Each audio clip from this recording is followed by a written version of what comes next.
অভিনেতার সঙ্গে ৮ বছর বয়সী তৈমুর ছিলেন। অভিনেতাকে দ্রুততার সঙ্গে শুধু হাসপাতালেই পৌঁছে দেননি, ভাড়াও চাননি অটোচালক ভজন সিং রানা। ঘটনা গত বুধবার দিবাগত রাত ২:৩০ কি ৩টার দিকে হবে। বাংলা লিঙ্কিং রোডের দড়ি ধরে অটো চালিয়ে যাচ্ছিলেন ভজন Singh Rana.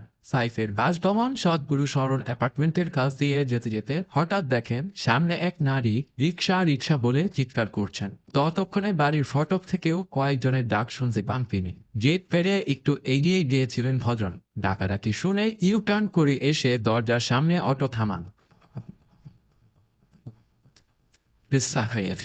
Arrogance, and beauty, সেটা বললো সবারই জন্য।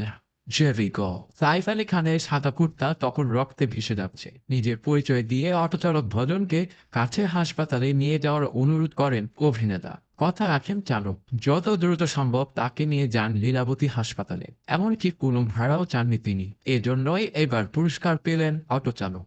অভিনেতার জীবন বাঁচিয়ে প্রশংসায় ভাসছেন ভজন। ভারতীয় সংবাদ সংস্থা এএনআই জানিয়েছে, অটোচালক ভজন সিং রানাকে ১১,০০০ রুপি পুরস্কার দিয়েছে ফাইজান আনসারি নামের এক সমাজকর্মী।